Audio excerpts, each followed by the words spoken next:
If people observe their own unconscious tendencies in other people, this is called a projection.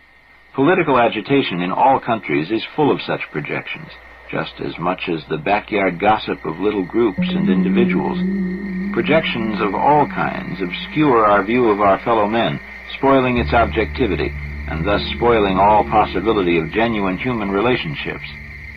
And there is an additional disadvantage in projecting our shadow. If we identify our own shadow with, say, the communists or the capitalists, a part of our own personality remains on the opposing side. The result is that we shall constantly, though involuntarily, do things behind our own backs that support this other side, and thus we shall unwittingly help our enemy. If, on the contrary, we realize the projection and can discuss matters without fear or hostility, dealing with the other person sensibly, then there is a chance of mutual understanding, or at least of a truce. Whether the shadow becomes our friend or enemy depends largely upon ourselves. The shadow is not necessarily always an opponent. In fact, he is exactly like any human being with whom one has to get along, sometimes by giving in, sometimes by resisting, sometimes by giving love, whatever the situation requires. The shadow becomes hostile only when he is ignored or misunderstood. Sometimes, though not often, an individual feels impelled to live out the worst side of his nature and to repress his better side. In such cases, the shadow appears as a positive figure in his dreams.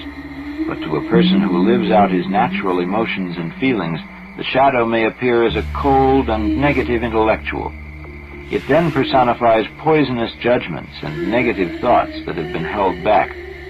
So whatever form it takes, the function of the shadow is to represent the opposite side of the ego and to embody just those qualities that one dislikes most in other people.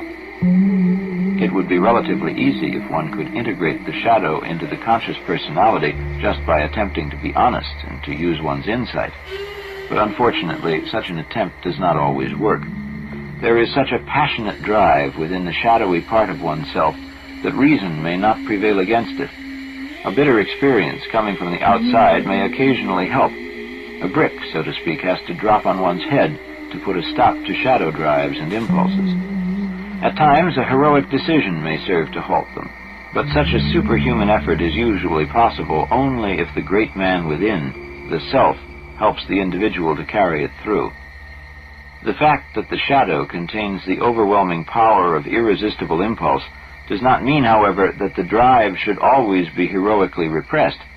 Sometimes the shadow is powerful because the urge of the self is pointing in the same direction, and so one does not know whether it is the self or the shadow that is behind the inner pressure. In the unconscious, one is unfortunately in the same situation as in a moonlit landscape. All the contents are blurred and merge into one another, and one never knows exactly what or where anything is, or where one thing begins and ends. This is known as the contamination of unconscious contents. When Jung called one aspect of the unconscious personality the shadow, he was referring to a relatively well-defined factor. But sometimes everything that is unknown to the ego is mixed up with the shadow, including even the most valuable and highest forces. In a case when the dream itself does not make things clear, the conscious personality will have to make the decision. If the shadow figure contains valuable, vital forces, they ought to be assimilated into actual experience and not repressed. It is up to the ego to give up its pride and priggishness and to live out something that seems to be dark, but actually may not be.